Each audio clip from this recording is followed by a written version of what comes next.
The meeting to order. Stand for Pledge of Allegiance. Pledge allegiance to the flag of the United States of America, to the republic for which it stands, one nation, under God, indivisible, with liberty and justice for all. Please join me for a moment of silent prayer.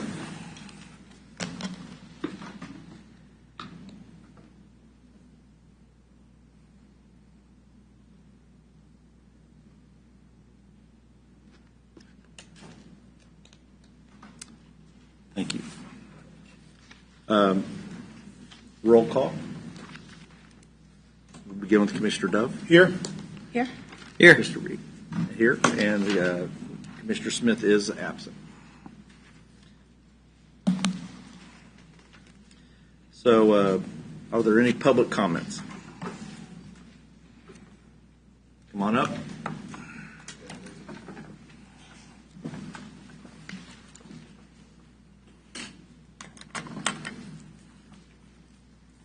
Address hasn't changed, but it's Louis Klemp, 1816 Pine Ridge Drive. That's a good thing to pass out your address. And somebody that doesn't like it, they come and they tear down your house. It's no big deal. You better make sure they do a good job of tearing it down. A couple things that are really amazing was the county property valuations increase. Oh, that's so exciting. God is almighty. You know, and that was in the Friday, February the 28th paper about the taxes going up, down, all around. It's just great. People love the taxes. I've always tried to get somebody that is in the range that they can do it and say, well, Louis Klemp, you pay this kind of property tax, you pay this kind of sales tax, you pay this kind of income tax. Let's take an evaluation. Oh, this is what your salary is. We're going to charge you 20%, okay? Do away with all the rest of the taxes that the government can play with, the state can play with, the county appraiser, and we don't care. You know, that's not a county appraiser. That, and they're good people in there because most of them are county employees, but that is not a county appraiser. That is a state appraiser. But who cares? Alcohol Tobacco Tax Fund request, $56,000. Oh, that is great. That's free money. We get it from, I don't know, Kelly, who got it from Uncle Joe. He's not Uncle Joe. I'd be his uncle. I'm much older than he is. But we paid $56,000 to Tonganoxie Leavenworth Guidance Center, this. Unbelievable. Best thing is to return that goddamn money. County income tax. That was a nice article. Unbelievable. But we have a lot of people who have never paid property tax. Never. They rent. So they don't know what the property tax is. But we know the renter is going to increase what he pays on the house a little bit, maybe a lot, overly charged. And so the theory is, mine is, everybody pays income tax, remove the rest of the taxes that people can play with. We know what you make. We can find out what everybody makes. Uncle Sam seems to know that. And that's what we need to do. Get rid of the taxes the governments play with. And they play with a lot of taxes.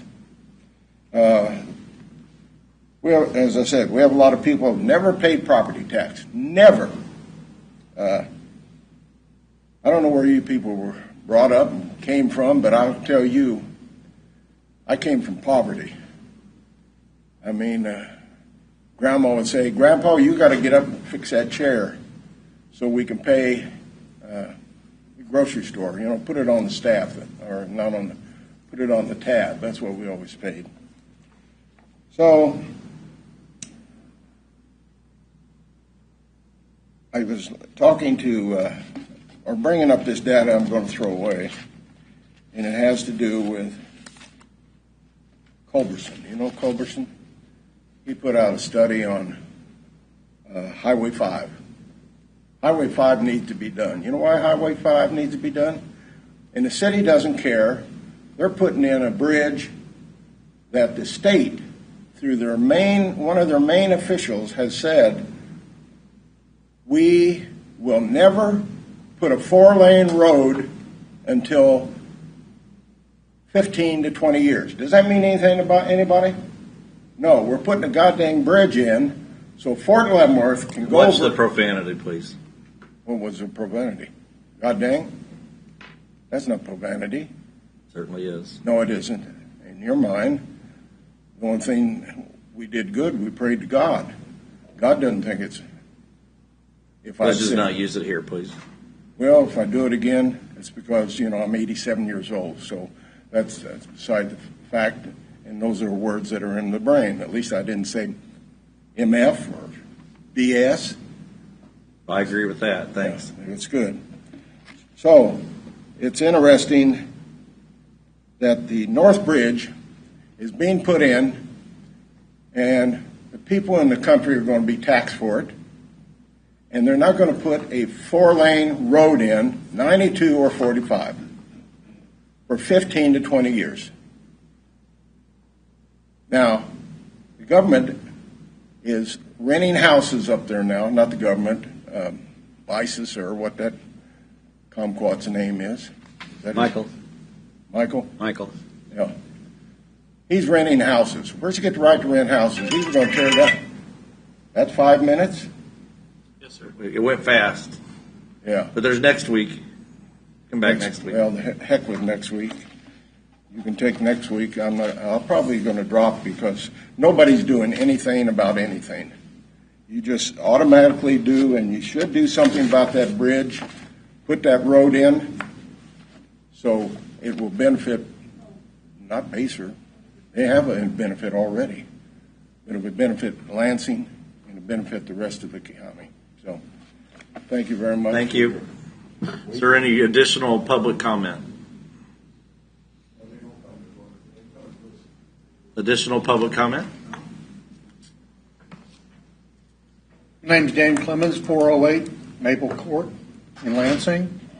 I just want to make sure that the Board of County Commissioners is aware of what the city took up last week on Thursday. I'm also the Ward 4 council member on the City Council.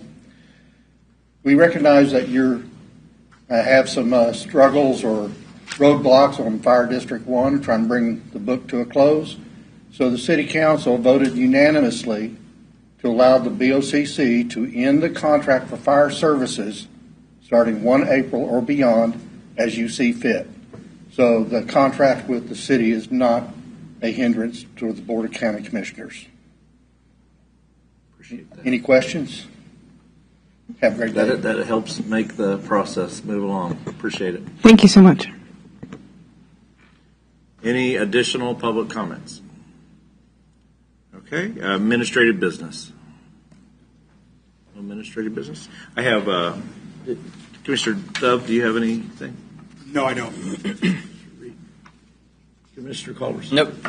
Okay, I do have a resolution. I want to read a resolution that was adopted by the Kansas House of Representatives last week. I think it pertains to what's happening at the Capitol on Friday. A resolution denouncing the planned satanic worship ritual, the so-called Black Mass, on the grounds of the Kansas State Capitol, scheduled to take place on March 28th. Whereas the United States of America is one nation under God, founded upon principles that recognize the importance of faith, morality, and common good, and whereas the Kansas House of Representatives acknowledges and respects the First Amendment to the Constitution of the United States, guarantees all citizens the right to assemble and the freedom of speech, even as it expresses its profound disagreement with the actions that mock or desecrate sacred beliefs. And whereas the planned satanic worship ritual is an explicit act of anti-Catholic bigotry and an affront to all Christians, it blasphemes our shared values of faith, decency, and respect that strengthen our communities. Now, therefore, be it resolved by the Kansas House of Representatives of the state of Kansas that we denounce the planned satanic worship ritual scheduled to take place on the grounds of the People's House, the Kansas State Capitol grounds on March 28, 2025, as a despicable, blasphemous, and offensive sacrilege to not only Catholics but to all people of goodwill and it runs contrary to the spiritual heritage of this state and nation. And be it further resolved that we call upon all Kansans to promote unity, mutual respect, and the values that uphold our identity as one nation under God. And be it further resolved that we call upon Kansas Governor Laura Kelly to condemn the stated activity and its implicit use of stolen property. And be it further resolved that the Chief Clerk of the Kansas House of Representatives shall send an enrolled copy of the resolution to be posted. Just thought that should be read. A very important thing. When you say hate crimes and you say hate speech, well, that's what they're doing aimed at Christians this Friday. So appreciate it. Well, no further administrative business. We'll go to the consent agenda. Mr. Chair, I move that we accept the consent agenda as presented. Is there a second? Second. All, voting, Commissioner Dub. Aye. Aye. Aye. And aye. Okay. Formal board action. I'm going to have a motion by Commissioner. Mr. Chairman, I move that the table, the hearing of City of Tonganoxie's amended item annexation to April 2nd to provide the entire board of county commissioners the opportunity to hear this matter. Is there a second? Second. There's a motion. Is there discussion? No discussion? Voting, Commissioner Dub. Aye. Aye. Aye. Aye. All right. Consider a motion to approve Resolution 2025-10, authorizing the county to enter into an agreement with High Prairie Township for the provision of fire protection services within High Prairie Township beginning April 1, 2025. And guess I'll start this out with our council.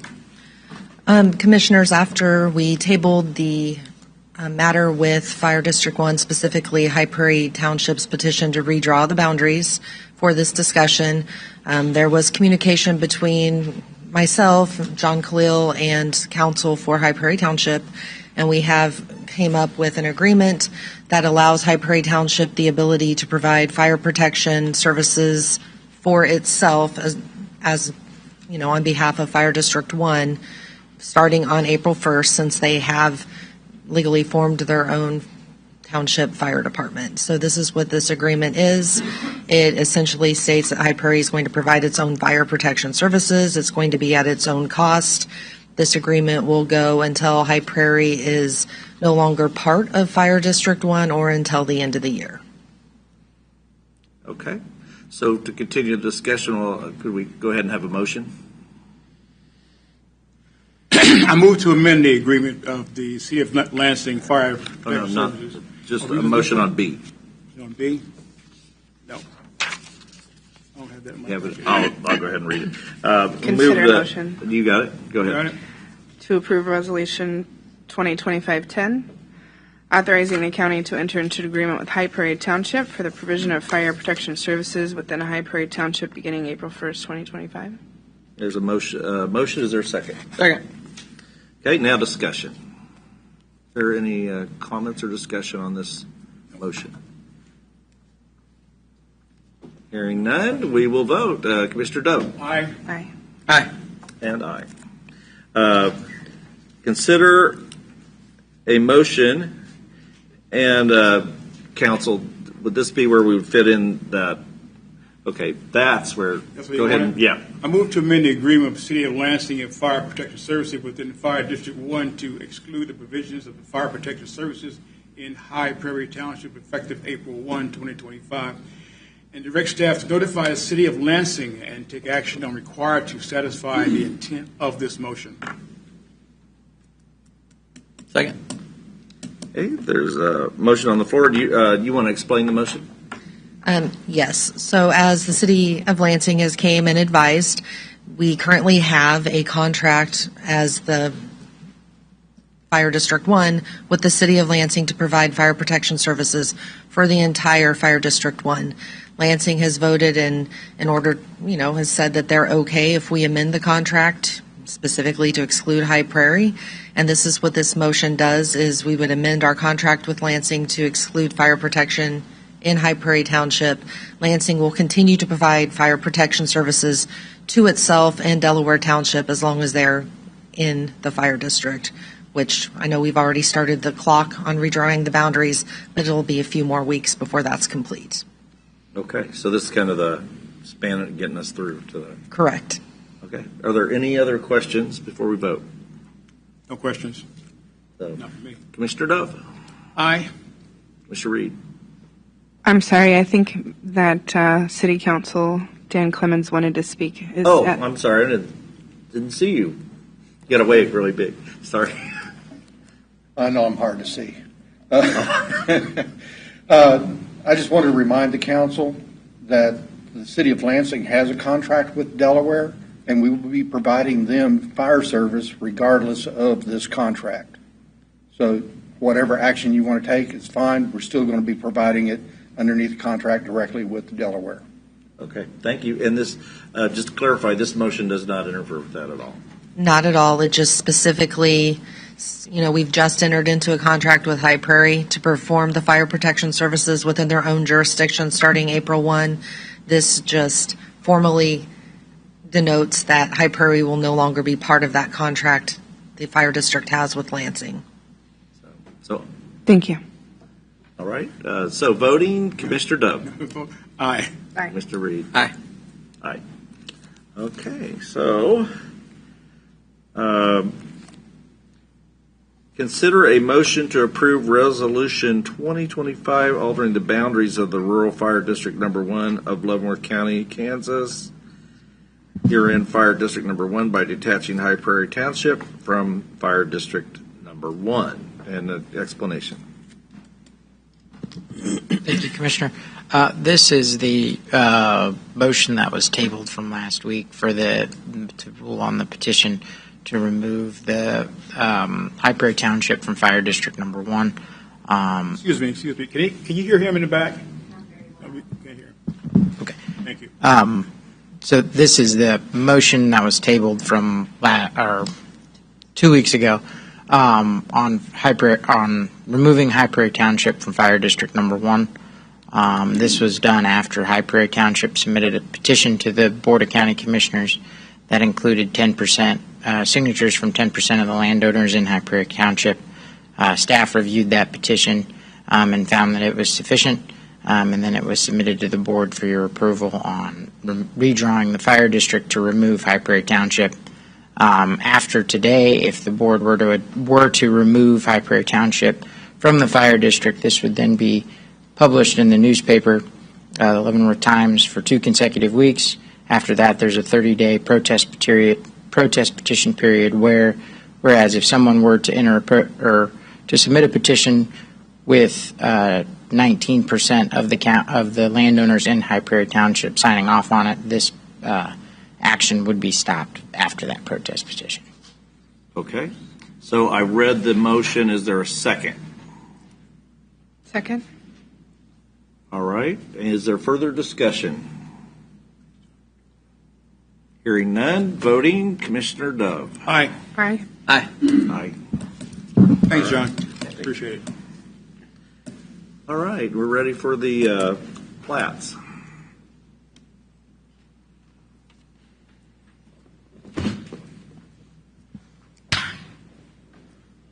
Morning, Commissioners. Morning. Let's see if this is on. It is. First of our actions today is DEV-24, 157, and 158. This is for a final plat of Elston Estates Number 2. It's a 16-acre parcel divided into 5 lots. Had one exception granted at the Planning Commission level for an irregularly shaped lot, but it was approved, and they recommended approval of this final plat 8-0. With that, I would answer any questions that you'd have. Are there questions? I'm not understanding what that's exactly for. Could you? I'm sorry? Could you explain it a little further, please? This is a final plat. It's a final plat. It's a final plat All right. to subdivide a 16-acre parcel into 5 lots. It's already went through the Planning Commission. Okay. All right. And the Planning Commission granted an exception for one technical component to the plat, and they recommended approval to this body. Which the exception is why it had to come That's correct. Well, the final plats always come to the Board of County Commissioners. But the exception was made. The exception was made at the Planning Commission level. They recommended approval of the final plat to this body. Okay. Thank you. So is there a motion? Mr. Chair, I would make a motion that we find that the proposed final plat, as outlined in case DEV 24, 157, and 158, is compliant with the county zoning and subdivision regulations, and move that the proposed final plat be conditionally approved and accepted by this board, subject to the conditions set forth in the staff report, and is adopted by the Planning Commission. Second. Is there further discussion? Seeing none, voting, Commissioner Dove. Aye. Aye. Aye. Aye. And then second. The second of our actions today is DEV 24-147. This is also a final plat. This is a final plat for Cheyenne Crossings number 2. It's a 34-acre parcel dividing into 13 lots. The address is 0000 178th Street. Gives you an approximation where the parcel is at. They did also ask for an exception. This exception was approved at the Planning Commission level, and it was for minimum road frontage and where that's calculated. Typically, the minimum lot width is calculated at the front building setback line. So the Planning Commission weighed those concerns and approved that particular exception. So when you have a regularly shaped lot, for example, a pie-shaped lot, that's why you measure at the building setback line when it's not a perfect square. So they granted that exception and recommended approval to this body 8-0. Okay, is there a motion? Consider motion to find the proposed final plat as outlined in case DEV 24147 is compliant with the county zoning and subdivision regulations, and move that the proposed final plat be conditionally approved and accepted by this board, subject to the conditions set forth in the staff report, and is adopted by the Planning Commission. Is there a second? Second. Is there further discussion? Seeing none, Commissioner Dove. Aye. Aye. Mr. Reed. Aye. Aye. Thank you. Thank you. Appreciate it. And Mr. Bill. Mr. Bill. Anybody who smiles, tell them their age. He's been on vacation. All right. He's tanned, he's rested, and he's ready. Commissioners, today for your consideration, we do have the bid for K-19 bridge replacement. It is the recommendation from myself that we do deny that one bid that we did receive. We are in rare times here with the current bridge construction environment in the state of Kansas. In 15 years in 2 different counties, I have never had a situation where we had the consultant or the construction firm bid higher than the engineer's estimate, and by 22% in this case. We did only receive one bid.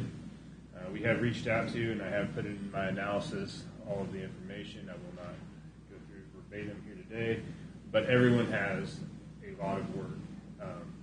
There are a lot of entities using their ARPA funds like we did to build bridges, and there was bipartisan infrastructure funding that was also used for bridge building.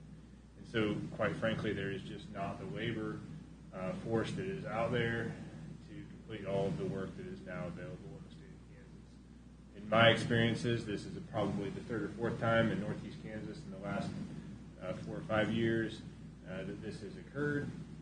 Previously, it's occurred on a couple KDOT projects and a project in Jackson County, Kansas.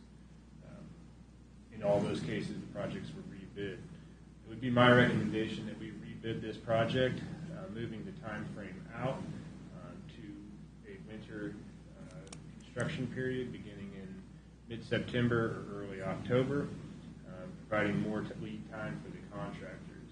The unknown variable in doing this is the price of steel, the unknown future costs of that steel, and the tariffs that are getting ready to be placed or have already been placed on some of those materials could be reflected in our future bid costs. Also, when the engineer is creating their engineer's estimate, those are based upon last quarter's KDOT numbers, and so they generally add 10% contingency to those numbers, but you're not always bidding a project 6 months in advance. But we are going to need to bid this now if the bid is rejected in order to have a contractor locked in. We've spoken to multiple contractors. They have expressed interest in bidding it in that late fall, winter time frame. The other downside of doing that is this is a paved road. This is the first connection west of the city of Leavenworth between 92 Highway and US 73. So it is a fairly significant cut-through road that allows traffic to avoid going through town in order to get between the two highways. With a winter construction period, it is possible, if not likely, that the bridge will be completed prior to pavement being available. So that will extend the number of days that this roadway will need to probably be closed. It may need to be closed for an additional 30 days in order to wait for the warm period if we do construction over the winter. So the two variables by rejection of this bid that we do need to consider, just to summarize that, is contractors are going to be bidding the future cost of steel, and so that is an unknown variable, and the construction window of a paved road bridge construction over the winter is generally longer because of the fact that you've got to find the time to fit in asphalt. Depending on the winter. This year we were able to do the ones on Eisenhower Road out by Bosman Hill, and they found a few days there that were warm and we're able to pave those. So it's not necessary that it'll definitely be closed, but it is highly likely that you'll have a period of closure. So the amount that the engineer made for their estimate and the bid came in about $300,000 above? Yes, it was $300,000, 22% higher. 22%? Do what? 22? 22%, yes, sir. Okay. 22% over the engineer's estimate, or approximately $300,000. And we only received one bid. We only received one bid. So is there some statutory issues that would implicate or require us to? There is a state statute that states that during a bridge bid, if the bridge cost is higher than the engineer's estimate by, I believe, more than 10%, I don't have the statute in front of me, that bridge should be rebid. In this case, I did not try to break out what portion of the bid is it's all itemized, and you can do this if you want. You can break out what part of that construction is roadway construction versus what part of that construction is actually for the bridge itself, and compare that portion of the engineer's estimate. But with the 22% overage, I did not feel that was necessary. I think it would be in the financial best interest of the county to probably rebid this to see if we can get a more competitive process. Obviously, that's an unknown variable. We could rebid this in 45 days. I could be back in front of you, and the price could be the exact same with three bids. It's just unknown at this time, but we don't know that because we only have one bid. Are there additional questions for Bill? The last inspection on this bridge gives us some time. Yes, but it's limited. It has full failure of the flange in the under the wheel path. This is all of the bridges that we have been recently doing. The one that is on the one that was on 166th by Baser, the one that was on Fairmount that was already completed, the one that is currently getting ready to start on Fairmount, and the one on 187th. All of those bridges were built by the county in a 5-year time frame using used steel and homemade head wall forms. And they've all lasted almost the exact same amount of time. But you can stick your fist through portions of this bridge's webbing, and it is in immediate need of replacement. It's not something that I would say delayed months. And by time, I meant months, not years. So it's like we could wait a couple more months for another bid. Yeah. And months is fine. I would not. It's not like the Millwood Bridge where we had to close it overnight. No, but it would not be something I would recommend leaving for a 2-year period and then revisiting later. It's Yeah. immediate need of replacement. Yeah, I just meant to go back out for bid. Yeah, no, going out for bid would be fine. It is structurally deficient. It is one of our few bridges that has been marked replacement necessary, and it has a rating of 30 Additional questions? Mr. Chairman, Bill, when the engineers give you their estimate of what this should cost, are they taking into consideration the future costs with what some people are hearing is the tariffs that could make it higher?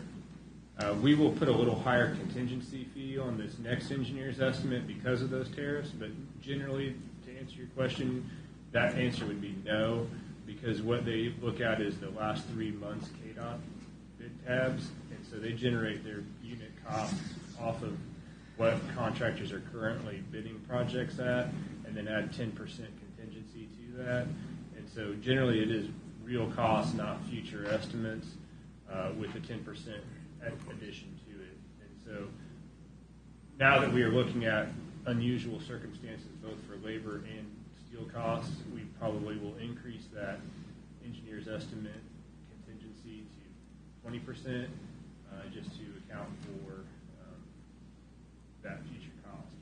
I believe the bid that we received, the contractor didn't have the labor to do it under the time frame in the bid, and so they added some of the $300,000 is to pay the $1,000 a day penalty for not having completed on time. So they may have added as much as 50 working days. I'm talking to the project manager. He said they would need an extra 2 months. And so they may have added $60,000 of that. $300,000 could have just been to pay us penalties. And if they got the job, they would still be able to be profitable. So, Is it your, and excuse me for cutting you off, but I'm in waters here I'm not familiar with. When we talk about the actual cost of this, are the bidders putting in a higher cost of labor because of what's going on? We don't get a direct labor cost. It's in units. Like to install the piling has a cost. Well, that piling cost is both labor, installation, and the actual material. So it's not broke down like a county budget where it's labor is up here and then materials are down below that. It's separated out like necessarily because you're going to get a pile cost. There are some, like the rebar would be broke out individually and just be your materials cost, but there is not just a line item for labor. So it's what portion of that labor is kind of variable. You can't just really pull out what the labor cost is, but definitely labor is the driving factor currently in some of the costs. I mean, see it in every industry.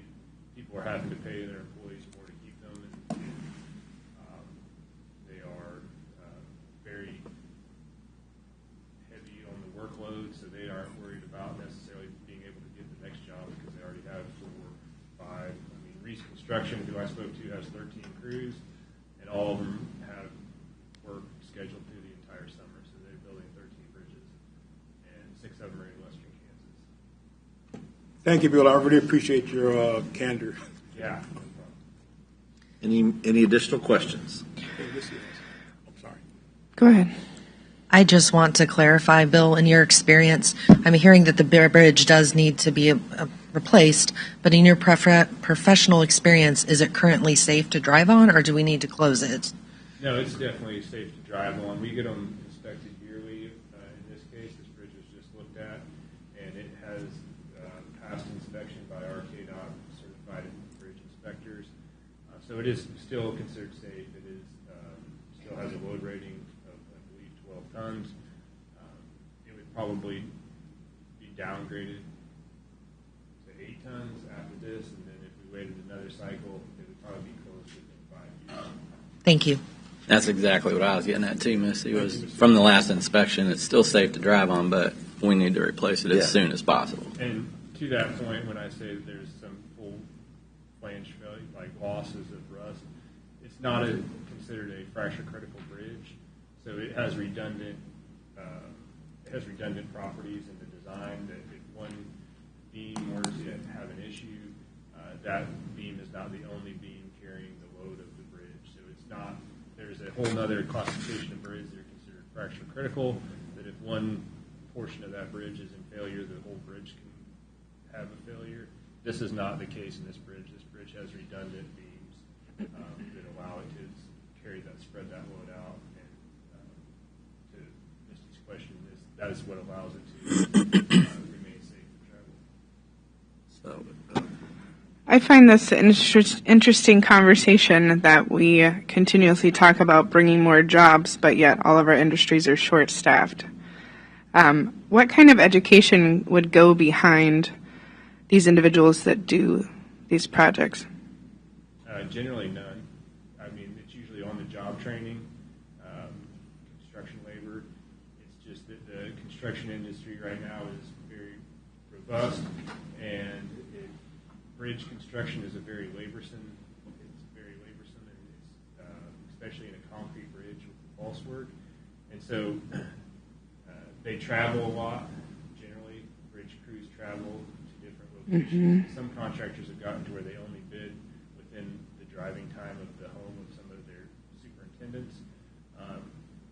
But it is it generally pays a little higher than road construction, maybe, but it's in a creek in the summer and the winter, and it is generally living out of a hotel in a lot of cases. So just finding that labor force is very difficult.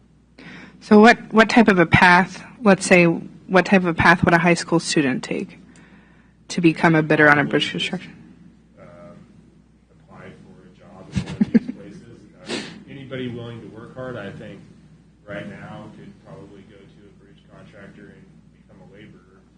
And then I'm sure there's some sort of apprentice process, if you're especially on a union company, in order to reach your full pay scale. But if you're a hard worker and you have some carpentry skills, I think that these firms would hire anyone that's coming out of high school. So do you think the owner of this particular company has no education, or do you think... Oh, the owner? I'm Yeah. talking about I don't know about the owners of the company. The project manager usually have a construction science degree. Okay. It's not necessarily the office staff that's the labor shortage. They have enough people to bid the work. It's the actual laborers to build the bridge that is the number of crews. And then also, the state of Kansas saw a major reduction in the number of construction crews during the Brownback administration. KDOT really pulled back on the number of bridges that they were building, and there was a huge reduction in staff of some of the, through retirement and natural processes that just weren't replaced, or some, I believe some construction groups actually laid off a few crews. And so that was completed 10 years ago. Well, building that labor force back up quickly with bridges is very difficult. But it's more the construction side than it is, I'm sure that there's project management jobs available with these folks too, but the major shortage is in the equipment operators, the crane operators, and the laborers. Thank you. Yeah. So could I get a motion on this one? Mr. Chair, I'd like to make a motion. We reject all bids for the replacement of Bridge K-19 located on 179th Street. Second. Okay, you've heard the motion. Is there further discussion? I wanted to bring up something, but I'll do it after we vote. Okay. Aye. Mr. Dub. No. Aye. So what I was going to bring up is this is exactly what this board has inherited that we've been trying to figure out how to fix. It's pretty simple math. We have 150 bridges. That means if they last 50 years, you should replace at least 3 bridges every year. Past commissioners have cut the budget and cut the budget so irresponsibly, they cut that out. We've only been replacing 1 bridge a year. So we're getting to a point now, they've been shorting that maintenance fund for 20, 30 years. So now we're getting to a point where we're going to have a whole bunch of bridges come due at the same time, and they're $1 million a piece, as you'll see with the next motion. They're $1 million a piece. 3 bridges is $3 million a year. We don't have that. So we're going to start closing bridges. It's inevitable. That's all I got to say about that. And just for a note on that, for this commission, the past 2 years we have certainly funded the Public Works Department. We've tried to We're trying catch to up. reverse that. Yep. So the motion's on. Let's see. Let's move. We voted on that, right? Okay. So let's go to the second motion. You want to explain that one, Bill? Yes.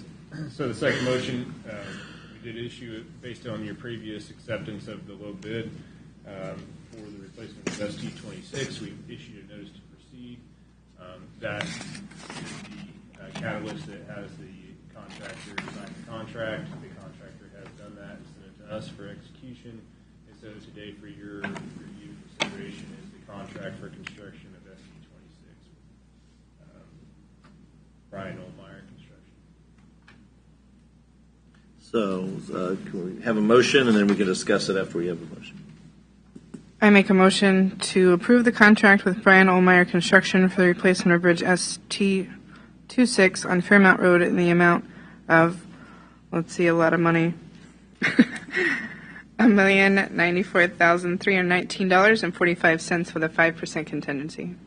Yeah, don't forget that 45 cents. Is there a second? Second. Okay, discussion. This was your lowest bid, obviously. This is the lowest bid. We've already issued the notice to proceed. So this is really just a acknowledgement of the contract requirements. We had the pre-construction meeting yesterday, and this project is scheduled to start in just a couple weeks, week and a half. And we do have a signboard out on Fairmount Road because the number of cars that road does get. So instead of trying to do a flyer just to the immediate property owners affected, we did have a signboard out there, which we've done on the last several bridges, and I think it's very beneficial to do it in that manner. Okay. Thank you. Any more discussion, commissioners? So voting, Commissioner Dove. Aye. Aye. Aye. Aye. All right. Thanks, Bill. Okay.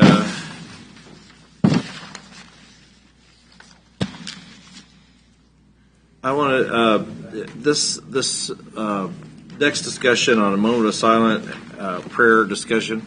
I think we can have about 10 minutes of discussion, but I'd prefer that we don't take action until we have a full complement of commissioners, if that's all right with everybody. So let's discuss this for about 10 minutes and kind of see what the options are. And I will begin the discussion by deferring to council on what the general law is in this area.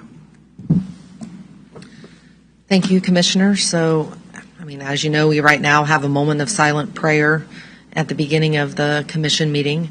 Lots of different jurisdictions do things differently. Some do not offer any type of acknowledgement of prayer. Some do open their meetings with prayers. Generally, the law is that you can do it, but if you choose to have prayer, it has to be inclusive. You can't coerce anyone to participate in it, and you can't endorse a specific religion. When it comes to examples, I've seen other jurisdictions invite different clergies from different churches. There's a sign up, and they can come in and do a prayer. Some jurisdictions have the commissioners themselves do a prayer. Just they take turns doing that if they're comfortable with it. And there's really quite a lot of options out there. Mainly, you just can't interfere with a First Amendment right and coerce or exclude when it comes to prayer. Just a general question. If we open it up to prayer, and maybe the commissioners could designate pastors from their districts coming in and praying and such, we cannot exclude if the Satanic Grotto wants to come and present a prayer. They are also permitted to come. Is that correct? Is that the current constitutional law? That's correct. If there was an exclusion of a certain religion, you would be putting the county at risk of litigation, and you may be potentially writing a check to the organization that was excluded. Okay, what about, and I know I brought this up with you, I don't know if you had time to research it, what about if the county commission appoints a chaplain to conduct the prayer every week? I have not found the example of that. I did attempt to research that and looked at different paths that other commissions or governing bodies have taken. I did not find the one that you spoke of. I would just give the general advice that if you do appoint a chaplain, there would have to be an application process. I think probably further discussion on that would be best in an executive session, going into the details of that. But I would just, again, encourage that it be inclusive and not exclude or endorse one particular religion over another. All right, I'll open it up to discussion from the commissioners. What would constitute the position? Like, what frames it? It's not just anyone can come and pray. Like, what parameters do we have Are you talking around? about if we had a chaplain, or Well, are you talking about if we open it up to prayer? Yeah. I think, and correct me if I'm wrong, that if we opened it up to prayer, we would have to establish some kind of a list or some mechanism where people could apply, and then they could just on a rotating basis be allowed to offer a prayer. What I've seen is generally there's some sort of policy that's passed by the commission if they do that, and it is a sign-up list, and they are rotated through on the basis of sign-up to come in and give a prayer. That would just be my request, if we can approve it, that we work on forming the parameters of what that looks like and see how it goes. Okay, further discussion. Excuse me, Mr. Chairman. At one time or another when I was in the House, someone was invited to come and pray, and we had guest pastors. And I don't remember exactly who it was or what exactly happened. However, that individual started to give a prayer that was not of a Christian faith. And they cut it very short because from what I know, the majority of the House at that time were Christians. And there was no taint of Islamic faith that was out there that someone could use. Now, as much as I would like to see, and these are my views, Christian prayer, I can see that it's opened up, and I would be really against any other prayer other than the Christian faith. Just being totally honest with you. But if we do that, then we, as Missy says, we're opening ourselves up for another lawsuit.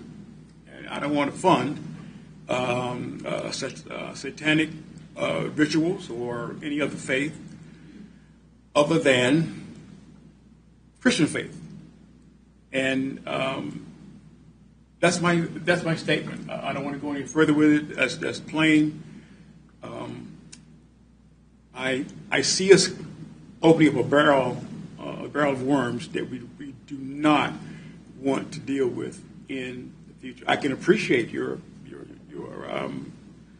bringing it up, but I can also see that we could, in the long run, have a significant problem, a bigger problem than we could ever imagine.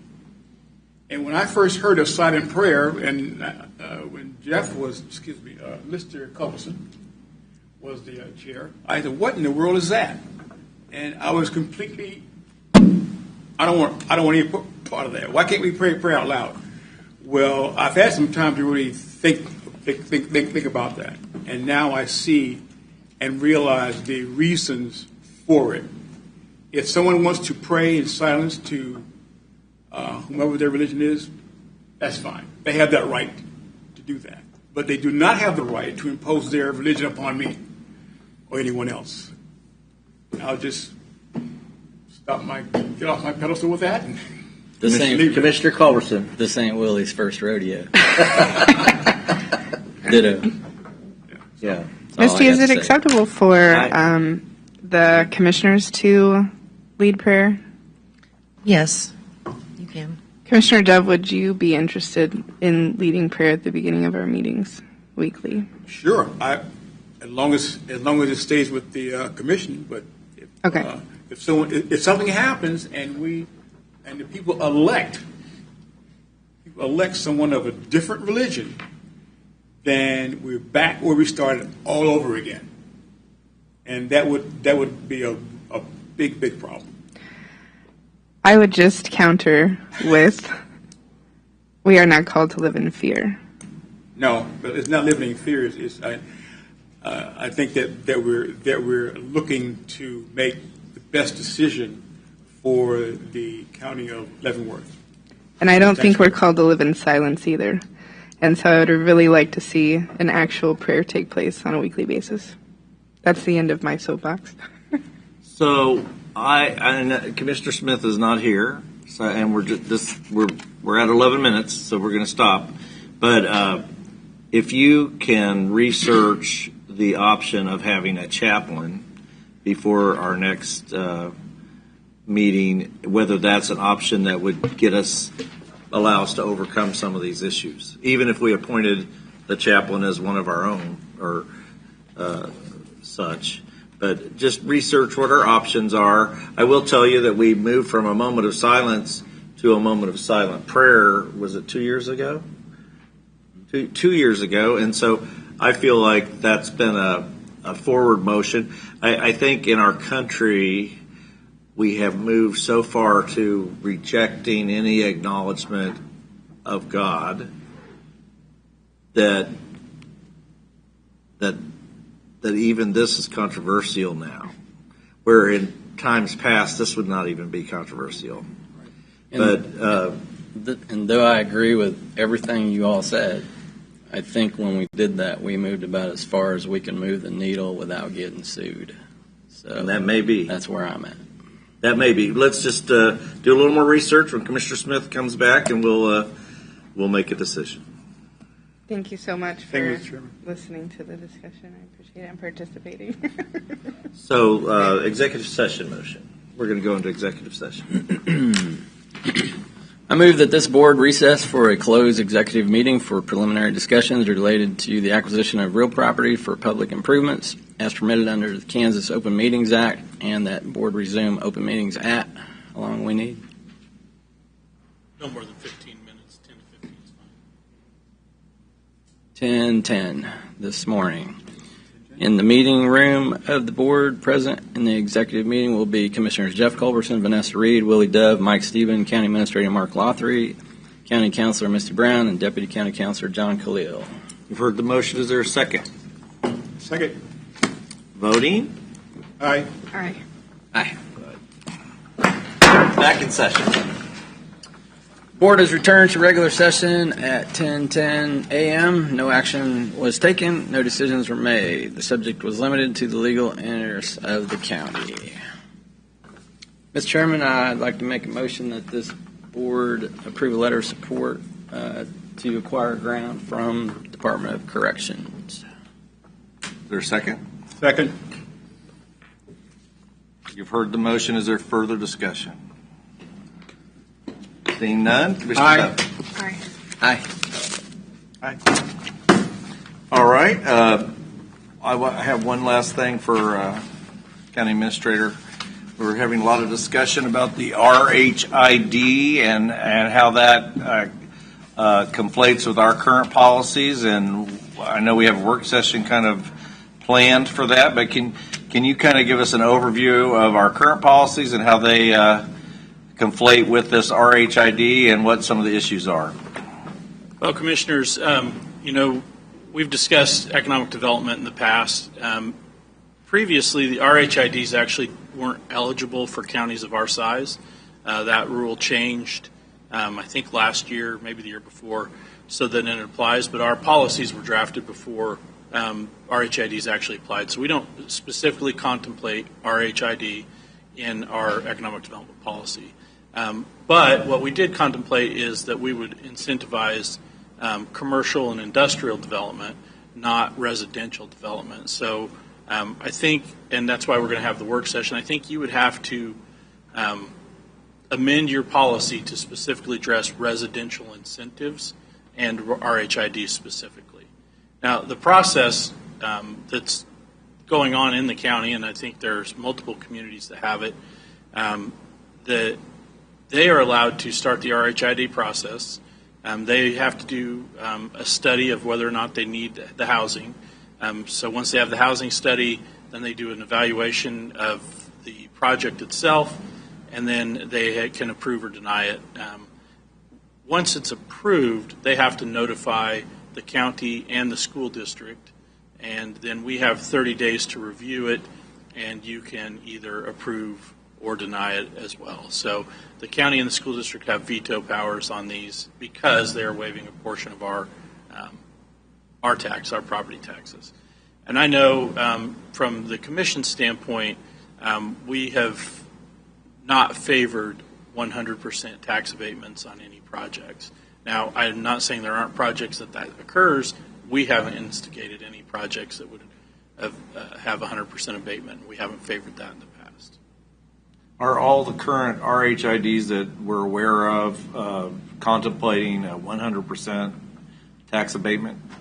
I do not know that because that's a process that would work through the cities. It would be up to them on how that works out.